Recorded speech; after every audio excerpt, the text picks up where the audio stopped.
Bienvenida, Wendy. Gracias. Muchas gracias por haber venido. El placer es mío. Eres una gran autora, una excelente oradora, pero diría que, por encima de todo, eres neurocientífica. Sí. Una neurocientífica muy conocida.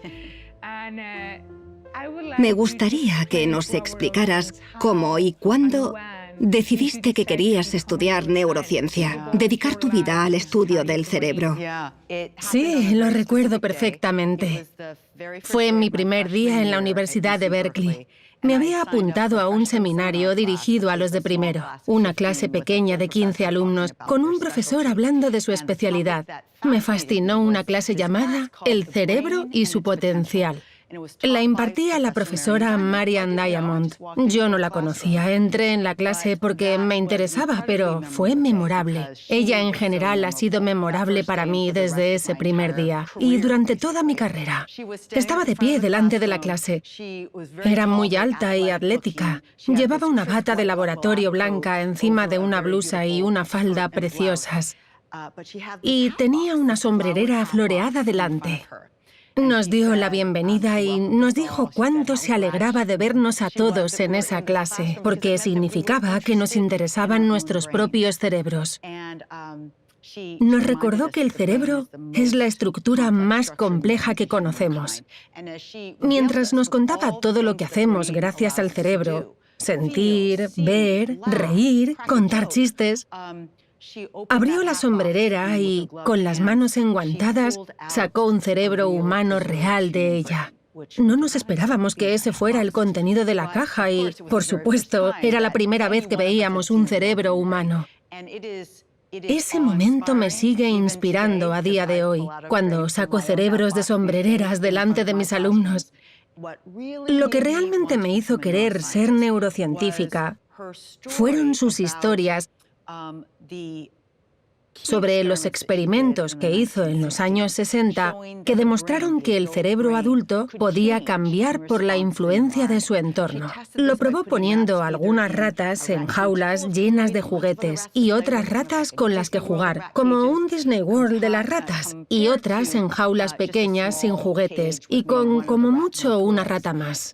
Si el cerebro es inmutable, los cerebros de las ratas con entornos diferentes deberían haber sido iguales. Pero los cerebros de las ratas de Disney World crecieron más. La estructura cortical se hizo más gruesa en diferentes áreas. En el área visual porque tenían mucha más estimulación, en las áreas motoras porque corrían mucho más y en las áreas relacionadas con el tacto porque tenían muchas más cosas que tocar.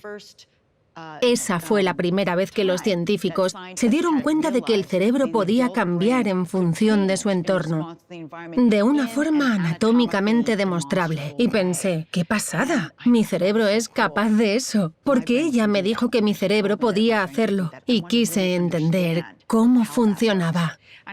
De hecho, Wendy, este es uno de los temas que más mencionas en tu libro. Cerebro sano, Vida feliz. vida feliz. Hemos visto que, además, es un libro muy personal. Sí. Me gustaría que compartieras con la audiencia qué fue lo que te despertó, lo que hizo que te dieras cuenta de que algo no iba bien en tu vida. Sí. Pasaron un par de cosas que me llevaron a hacer un gran cambio en mi vida. Primero, estaba en lo más alto de mi carrera, con laboratorio propio, becas concedidas y estudios publicados. Pero cuando miré hacia afuera, me di cuenta de que no tenía amigos fuera del laboratorio. Tenía muy buenos compañeros y colegas, pero ningún amigo. Había engordado 11 kilos porque lo único que hacía era trabajar en el laboratorio con mis compañeros, que no amigos. Quería salir de Nueva York y tomarme unas vacaciones, así que me fui a hacer rafting. Me fui sola porque no tenía amigos, pero me fui a Perú y en ese viaje me di cuenta de que era la más débil del grupo. Tenía 30 y pocos. Crecí en California haciendo deporte constantemente, pero en ese viaje fui la más débil. Así que, cuando llegué a Nueva York, fui al gimnasio más cercano a mi laboratorio, me apunté y decidí no volver a ser nunca la persona más débil. Empecé a ir a clases y me encantaba. Enseguida noté cómo mi cuerpo tenía más energía. Me despertaba y mi cuerpo sabía que estaba acostumbrado a moverse, así que quería volver a hacerlo. Encontré una clase en el gimnasio un poco inusual llamada Intensati. La clase unía movimientos físicos sacados del kickboxing, baile y yoga con afirmaciones positivas en voz alta. Tenías que gritar cosas como «soy fuerte» o «voy a triunfar». Me daba muchísima energía y empecé a ir de manera muy regular. Cuando pasó más o menos un año, porque 11 kilos son muchos, bajé esos 11 kilos. Pero lo que realmente cambió mi vida y mi carrera fue que un día estaba sentada en mi oficina, escribiendo una solicitud de beca, que es algo que los científicos hacemos constantemente, y me asaltó un pensamiento que nunca había tenido. La solicitud me está quedando bien. Nunca se me había ocurrido pensar algo así, porque hacer esas solicitudes es un proceso tedioso y estresante, pero me estaba quedando bien. Estaba inspirada. Y me di cuenta de que era porque mi atención y mi capacidad de enfoque eran mejores y duraban más. Y mi memoria a largo plazo, que era mi objeto de estudio en ese momento, también era mejor. Me di cuenta de que el único cambio que había hecho en mi vida había sido la pérdida de peso, gracias a ir al gimnasio de manera regular y a comer mejor, menos pan y más dieta equilibrada. Y así me di cuenta de que a lo mejor el ejercicio estaba teniendo ese impacto en las áreas del cerebro que estaba estudiando en mi laboratorio. Así que consulté los estudios disponibles y vi que sí, era un campo de estudio en crecimiento, pero aún quedaba mucho por hacer.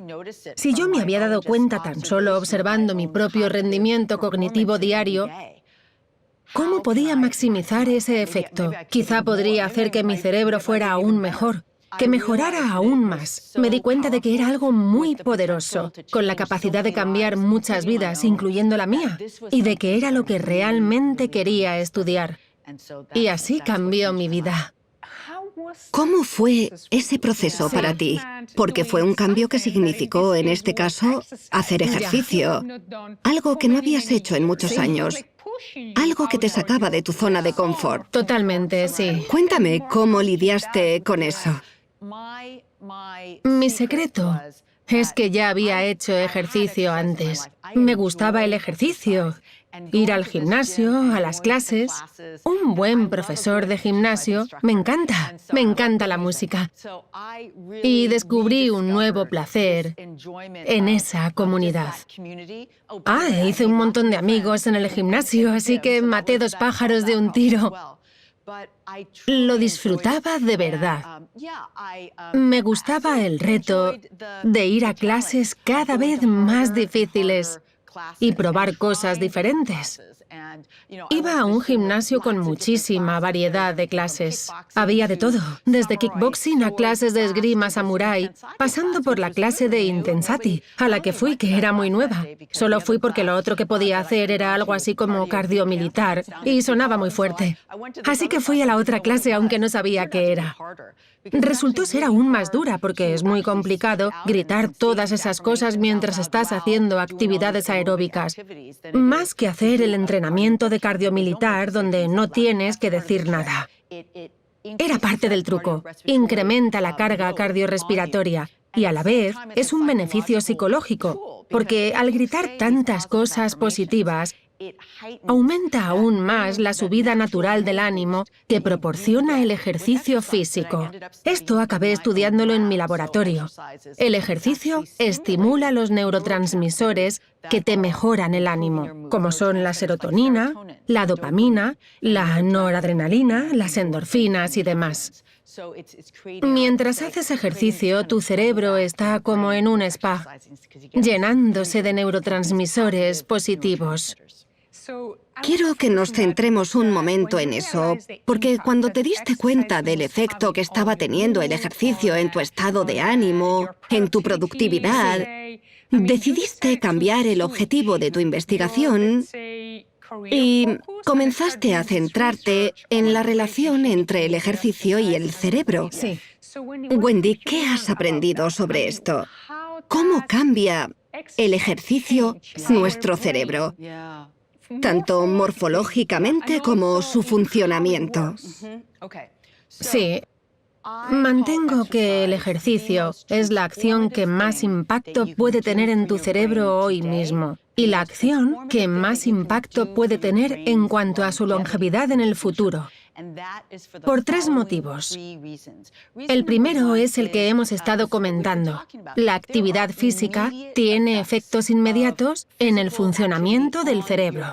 Como hemos comentado, hay una mejora inmediata del estado de ánimo, porque estás estimulando de manera directa los neurotransmisores positivos que hemos mencionado: serotonina, dopamina, noradrenalina y endorfinas. Pero eso no es todo. También estás mejorando la actividad de tu corteza prefrontal. Tu capacidad de manejar y centrar tu atención es objetivamente mejor tras una sola sesión de entrenamiento. Esto es parte del trabajo que he realizado en mi laboratorio. Una sesión de 50 minutos de ejercicio, de intensidad media a alta, mejora de manera significativa tu capacidad de manejar y centrar tu atención. Así que, si te encuentras en una situación en que necesitas estar de buen humor y concentrada, lo mejor que puedes hacer es entrenar justo antes de la misma. Ese es el motivo número 1. Que hay beneficios inmediatos, pero hay que tener en cuenta que una sesión de entrenamiento no nos va a mejorar el cerebro para toda la vida. Puede tener un efecto inmediato, pero la transformación real ocurre cuando haces lo que hice yo: cambiar tu régimen de entrenamiento para mejorar tu capacidad cardiorrespiratoria. Mejoré muchísimo mis capacidades en esa área y sigo trabajando para mantener y mejorar mi forma física. Gracias al ejercicio a largo plazo, estarás cambiando literalmente tu cerebro. El efecto más importante de esto es que al hacer ejercicio, estimulamos el nacimiento de nuevas células cerebrales en la estructura que yo llevaba estudiando 25 años, antes de cambiar de objeto de estudio, la estructura más importante para la memoria, el hipocampo. Al hacer ejercicio, nacen nuevas células cerebrales que funcionarán mejor que las células que llevan en tu hipocampo desde que naciste. Son más excitables, tienen mayor predisposición a incorporarse a los circuitos de la memoria que las células que llevan ahí toda tu vida y hacen que tu memoria funcione mejor. Creo que casi todo el mundo, si pregunto, ¿quieres tener mejor memoria a largo plazo? Por supuesto. Sí, la respuesta es sí. Es un asunto crítico. Es decir, te estoy diciendo que la actividad física regular puede hacer que tu memoria mejore, porque estimula el nacimiento de nuevas células cerebrales. Solo hay 2 áreas del cerebro humano adulto donde pueden nacer nuevas células. Una es el hipocampo, donde el estímulo necesario es el ejercicio, y la otra es el bulbo olfatorio estimulado por la presencia de muchos olores. Al enriquecer el entorno olfativo se crean muchas células nuevas en esta zona. Pero el hipocampo es lo que más interesa a la gente. Primero, porque es importante para la memoria y usamos la memoria cada día. Quiero tener buena memoria. Y segundo, porque es la estructura cerebral a la que más afecta la vejez y la demencia, cuya principal manifestación es el Alzheimer. Haciendo ejercicio de manera regular mejora el funcionamiento de la memoria de manera instantánea antes de alcanzar la edad dorada. Se mejora la fortaleza, el tamaño, el número de sinapsis y la capacidad de memorizar del hipocampo, para que el envejecimiento tarde más en afectar al cerebro y en comenzar a causar déficits en la memoria. Además, si tienes demencia o Alzheimer, estos tardarán más en atacar el hipocampo, que es lo que hacen, y en llegar a hacerle el daño necesario para que comiences a ver los efectos tempranos de la demencia, como no acordarte de qué día tenías esta o aquella cita o cosas así. ¿Cuánto ejercicio necesita una persona para empezar a ver el cambio? Sí, la pregunta que más me hacen es: ¿cuál es la menor cantidad de ejercicio que puedo hacer para obtener estos beneficios? Lo que sabemos en este momento es que habría que hacer ejercicio al 60% o más de nuestra capacidad cardiovascular, 3 veces por semana durante unos 45 minutos. Pero no es más que una aproximación. Puede que para ti sea diferente que para mí. Puede que tu forma física sea mejor o que genéticamente seamos diferentes. Lo que queremos saber es de manera individual, para mí, a mi edad, con mi forma física, mi género y mis genes, ¿cuál es la cantidad de ejercicio óptima para mi cerebro? Esa es la pregunta a la que estoy intentando encontrar respuesta en mi laboratorio.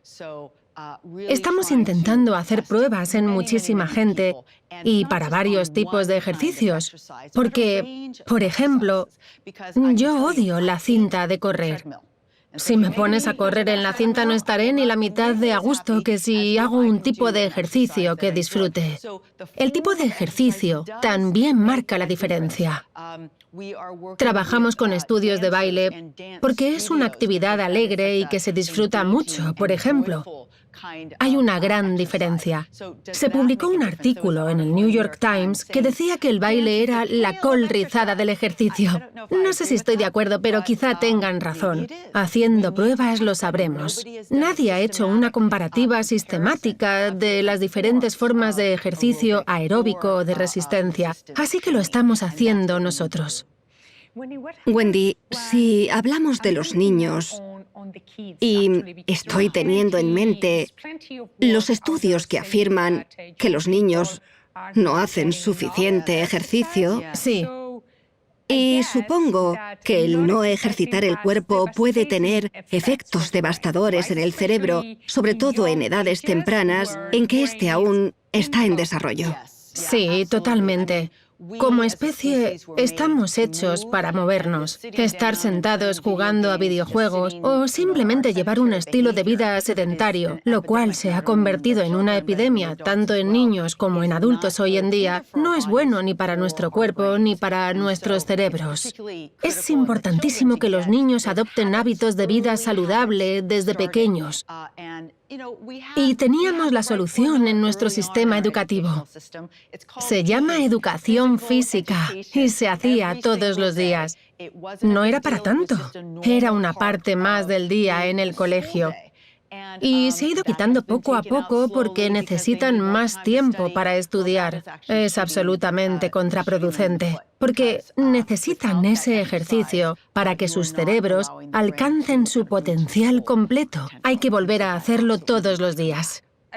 Me gustaría que discutiéramos todos los posibles efectos del ejercicio. Sí. Y uno de ellos es cómo nos ayuda a lidiar con el estrés, algo muy común en nuestra sociedad hoy en día. Sí, desde luego. Ese es uno de los efectos más valiosos del ejercicio regular. De hecho, si hablas con gente que va al gimnasio, más de la mitad de ellos no tienen ni idea de neurociencia, pero te dirán, es mi método para controlar el estrés. No podría lidiar con el estrés y la ansiedad de mi vida diaria sin hacer ejercicio. Y no se dan cuenta de que lo que están haciendo es cambiar los niveles de los neurotransmisores que controlan su humor y proteger su hipocampo de los efectos devastadores que tienen los niveles altos de la hormona del estrés, el cortisol.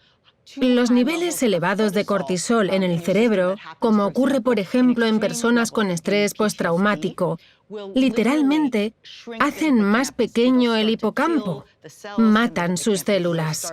Los procesos del hipocampo, las dendritas, comienzan a marchitarse, lo cual es terrible para la anatomía y la salud del mismo. El ejercicio protege el hipocampo de los efectos que puede tener el exceso de cortisol.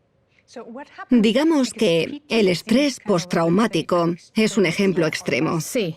Pero mucha gente está expuesta a lo que llamamos estrés tóxico, estrés crónico o estrés a largo plazo. Correcto. ¿Cuáles son los efectos de este tipo de estrés en nuestro cuerpo? Obviamente, tenemos mecanismos biológicos que nos ayudan a controlarlo, Sí. pero si ese estrés sigue presente durante mucho tiempo, Sí. supongo que en algún punto y quiero que nos hables de esto, nuestro cuerpo, nuestro cerebro, deja de ser capaz de lidiar con ello. Sí, desde luego. El estrés crónico no solo provoca daños extremos al cerebro. Una de las áreas del cerebro más afectadas, de nuevo, es el hipocampo, porque en él hay muchos más receptores de cortisol, la hormona del estrés, que en el resto del cerebro. Por ello, el hipocampo es muy sensible a esto, pero no es ni de lejos la única área del cerebro afectada. La corteza prefrontal, una zona crítica para el manejo y el enfoque de la atención y la toma de decisiones, lo que llamamos funciones ejecutivas de alto nivel, también se ve seriamente afectada por el estrés. Por eso, vivir con un estrés crónico elevado comenzará a afectar a la capacidad de la persona de tomar decisiones, de concentrarse y a su memoria de trabajo, cuando éste afecte a la corteza prefrontal y a su capacidad de recordar cosas cuando afecte al hipocampo. Por eso, en situaciones de estrés muy elevado, a veces no recordamos lo que teníamos que decir porque el estrés empieza a afectar al hipocampo. Pero el estrés viaja hacia el resto de nuestro cuerpo y todos nuestros sistemas se ven afectados por él. El cortisol tiene efectos terribles en el sistema digestivo y por ello el estrés crónico puede causar úlceras. El estrés y los niveles elevados de cortisol también atacan al corazón, que puede llegar a debilitarse en periodos de estrés crónico.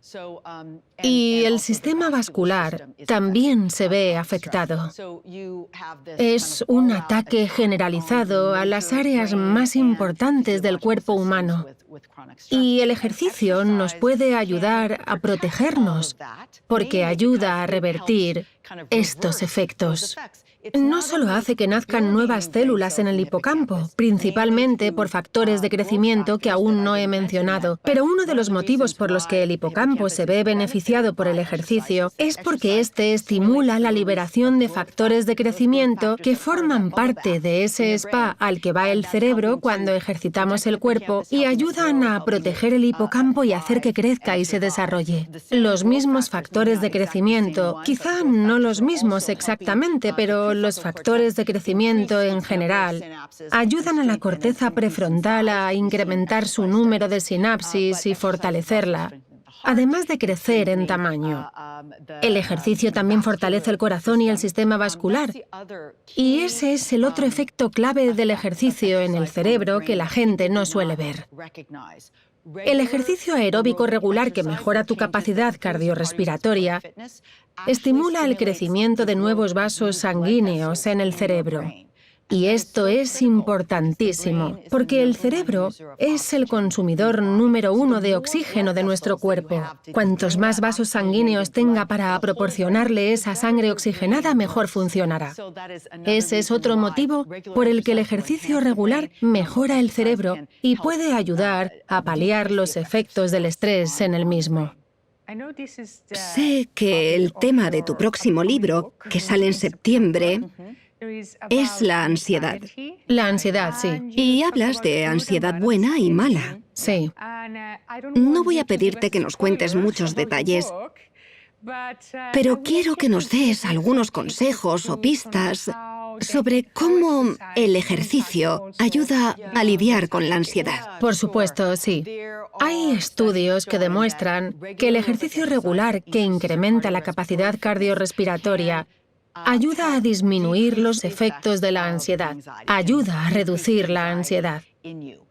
Por los mismos motivos que palia los efectos de la depresión, porque estimula la producción de neurotransmisores como la dopamina y la serotonina, cambiando el humor. Se conoce más sobre los efectos del ejercicio en la depresión, en desórdenes depresivos graves. Estudios clínicos muy importantes han demostrado que el ejercicio aeróbico regular puede ser tan efectivo como algunos de los antidepresivos más frecuentes para tratar desórdenes depresivos graves, lo cual es impresionante. Hay pruebas también de que podría tener un efecto similar sobre la ansiedad. Mejora el humor, y nos da energía. Creo que el ejercicio es muy importante para cualquier persona que esté lidiando con ansiedad crónica, algo que está muy extendido en nuestra sociedad actual. Wendy, en tu libro mencionas otras cosas que pueden cambiar cómo funciona nuestro cerebro, mejorar su rendimiento o hacernos más felices. Sí. Además del ejercicio, los llamas brain hacks o trucos para el cerebro. ¿A qué te refieres? ¿Qué son? Estos trucos son maneras rápidas y fáciles de mejorar el cerebro. Por ejemplo, respecto al ejercicio, no hace falta que te apuntes para hacer un triatlón. Con ponerte tu canción favorita y bailar dándolo todo en la cocina puede ser suficiente. A ese tipo de cosas me refiero. Cada capítulo de Cerebro Sano, Vida Feliz tiene uno de estos trucos al final que te permite incorporar las ideas de las que se ha hablado a lo largo del capítulo en tu vida diaria, ya que todas se han diseñado para que solo roben 4 minutos o menos de tu tiempo. Si quisiéramos usar este tipo de trucos para las áreas más cognitivas del cerebro, ¿qué nos recomendarías? Uno de mis trucos favoritos para esto, de hecho, hace una doble labor, ya que ayuda a la parte cognitiva y sube los niveles de dopamina del cerebro. Se basa en un estudio publicado hace unos años por la Universidad de Oregón que mantiene que al realizar una acción altruista, subimos los niveles de dopamina de nuestro propio cerebro. Hay una sección completa del libro dedicada a cosas altruistas muy sencillas que puedes hacer. Pagar el café de la persona que va detrás de ti en Starbucks, por ejemplo, son 3 euros, es muy sencillo. Pagar el peaje del coche que va detrás de ti en la cola. Dejar una propina a la persona que se encarga de limpiar tu habitación de hotel. Son cosas muy sencillas de hacer y te proporcionan un sentimiento de satisfacción maravilloso. Cuanto más signifique para ti la buena acción que estás haciendo, mayor será esa satisfacción. Por lo que te pueden llevar a preguntarte, ¿en qué crees realmente? ¿Quiero donar a una causa? Es una gran decisión. ¿A quién quiero donar? ¿A quién quiero dar mi dinero? Abre vías de investigación respecto a lo que puedes hacer por el mundo. Hay que crear situaciones que enriquezcan tu vida. Y además, volviendo a la ciencia, todo esto fue mencionado en un gran estudio financiado por el Instituto Nacional de Salud acerca de cómo preservar la longevidad del cerebro. El ejercicio era una recomendación. Una dieta equilibrada, la dieta mediterránea, con menos carnes rojas y más frutas y verduras, era la segunda. La tercera es superar retos cognitivos como pueden ser aprender un nuevo idioma, comenzar un nuevo trabajo o cambiar el objeto de estudio de tu laboratorio. Todas estas cosas definitivamente mejoran la actividad y la salud del cerebro. Estoy segura de que parte del motivo de que las ratas del Disney World de los roedores tuvieran mejores resultados fue porque tenían desafíos que superar. Sí, se pasaban el día corriendo de un lado a otro, pero jugaban con otras ratas y con juguetes nuevos cada día. Hacían muchas actividades diferentes con muchos elementos distintos cada día. Y ese tipo de creatividad podemos reproducirla en nuestras vidas. Mencionas las relaciones, Wendy. La interacción humana siempre se considera el ingrediente número 1 para la felicidad. Sí. Hay una historia muy conmovedora en tu libro, donde describes cómo decidiste cambiar la relación con tu padre. Sí. Sí. Cuando le diagnosticaron una enfermedad neurológica. Sí. Quiero que me lo cuentes. ¿Cómo convertiste esa relación en una más emocional? y el impacto de las emociones en todo el proceso. Sí, suelo describir mi cambio a una vida activa como algo basado únicamente en el hecho de que había ganado peso y fui al gimnasio, lo cual es cierto, fue una motivación muy grande. Pero he de añadir que, al mismo tiempo que empecé a notar los efectos positivos del ejercicio en mi cerebro, mejoras en mi atención, memoria y ánimo, fue cuando diagnosticaron a mi padre de demencia. Todo lo que había mejorado en mí, todas esas habilidades cognitivas, estaban empeorando en él, un hombre muy inteligente, ingeniero eléctrico en Silicon Valley, en sus inicios en los años 70. Muy listo, curioso, siempre leyendo algo. Y un día llegó a casa después de ir, como todas las tardes, a por su café a una cafetería cerca de casa, a solo unas 7 calles de distancia, y le dijo a mi madre que le había costado encontrar el camino de vuelta. El hipocampo es una estructura crítica para la memoria espacial. Enseguida me di cuenta de que le pasaba algo en el cerebro. Le busqué un buen neurólogo. Y se estabilizó. No se encontraba muy bien, pero mejoró. Eso sí, nunca recuperó la memoria del todo. Su personalidad era la misma, pero le costaba recordar cosas que antes hubiera sabido. Entonces, me di cuenta de que quería cambiar nuestra relación personal. Como descendiente de tercera generación de japoamericanos, nuestra cultura es muy educada y amable, pero no muy afectuosa. Por ejemplo, en mi vida adulta no había dicho nunca "te quiero" a mis padres. Es algo muy emocional. No lo hacemos. Cuando pasó todo esto, cuando vi que mis padres se hacían mayores, me di cuenta de que quería decírselo. Ellos vivían en California y yo en Nueva York. Sabía que no podía empezar a decirlo como si nada cuando hablábamos por teléfono los domingos, así que decidí que lo correcto sería pedir permiso y que lo haría ese mismo domingo. Me puse muy nerviosa y me molestaba pensar que, como adulta, tuviera que pedir permiso a mis padres para eso. Era ridículo y estuve a punto de dejarlo pasar. Pero lo cierto es que tenía miedo, no sabía qué dirían porque nunca había preguntado algo así. Y ya que iba a preguntarlo, no quería que me dijeran que no. Así que me decidí. La única manera de saberlo era preguntando. Ese domingo me preparé mentalmente y les llamé. Las llamadas eran siempre iguales.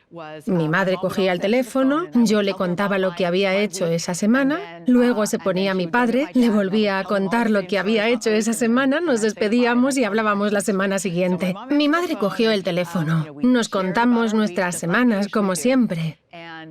Y sobre la mitad de la llamada le dije, «Mamá, ¿te has dado cuenta de que nunca nos decimos te quiero en nuestras llamadas? ¿Qué te parecería si nos despidiésemos diciéndolo?» Y se hizo el silencio, un silencio largo, porque nunca le había preguntado algo así. No me sorprendió, pero me di cuenta de que estaba conteniendo el aliento porque no sabía qué me respondería. Después de una pausa muy larga me dijo, «Me parece una idea estupenda. Menos mal». Hice como si nada. «Genial, genial». Acabamos de hablar y me di cuenta de que la situación se tensaba, como dos leones rondándose, porque las dos sabíamos que había acabado la conversación y teníamos que decirlo. Es una cosa hablar de decirnos que nos queremos y otra diferente el decirlo en voz alta. Le dije, «Te quiero». Y ella me respondió, «Y yo a ti», las dos con voz rara, muy forzado.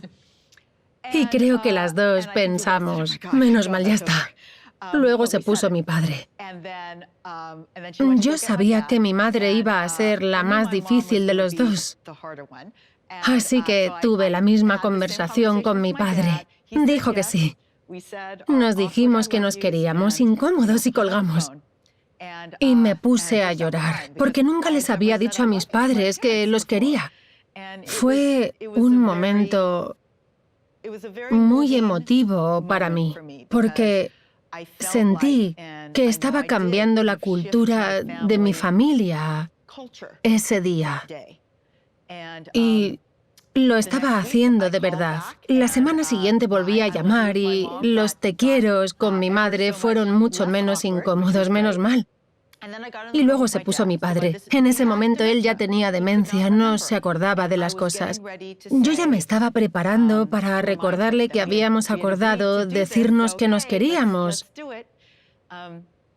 Pero me sorprendió, porque ese domingo, y todos los domingos después de aquello, él siempre se acordaba de decirme te quiero primero.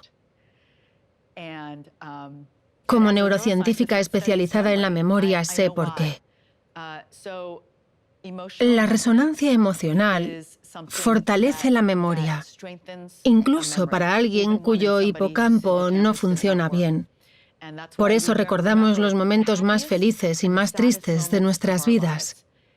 Creo que para mi padre, lo que hice fue memorable. Su hija adulta le preguntó si podía decirle que le quería.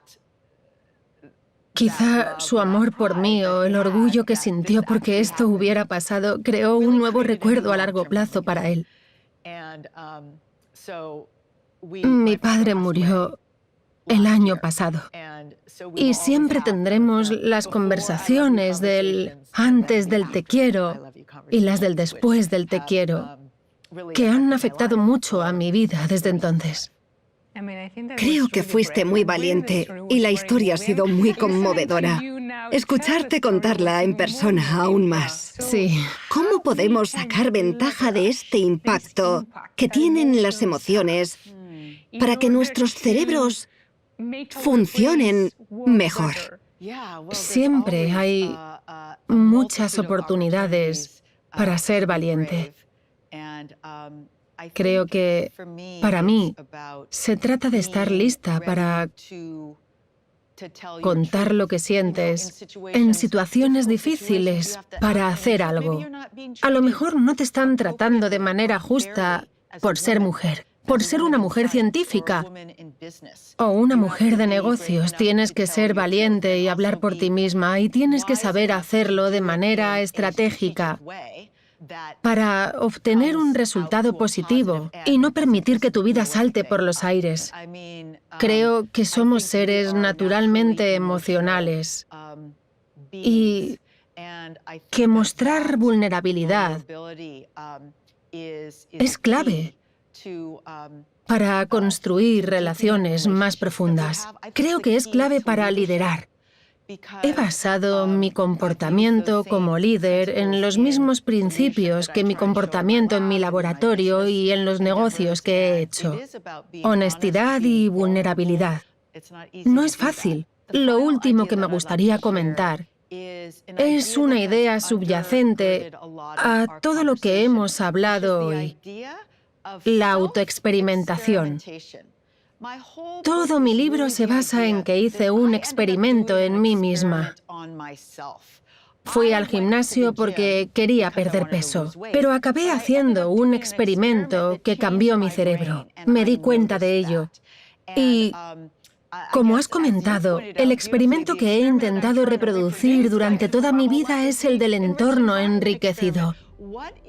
¿Qué vida y experiencias quiero tener para enriquecerme y conseguir un cuerpo y cerebro lo más sanos y activos posible, para vivir el mayor tiempo posible con altos niveles de cognición? Este no es un experimento limitado a neurocientíficos. Es algo que puede hacer cualquiera, porque lo que mides es cómo de bien te sientes. ¿Ese ejercicio te hace sentir bien? ¿Odias esa forma de hacer ejercicio? Vale, no la hagas, pero encuentra una que te guste. Ir a pasear con un amigo, caminar hacia algún sitio en concreto, Hacer pole dance o ir a clases de esgrima de samuráis, lo que sea. Cualquier actividad creativa que te mantenga en movimiento y te haga disfrutar. Hazlo con la comida, con la meditación y el silencio, con el tipo de relaciones que tienes y la vulnerabilidad que muestras en ellas. Desde el punto de vista científico es un experimento, pero es un experimento que haces con el objetivo de vivir una vida sana y feliz. Muchas gracias, Wendy. A vosotros.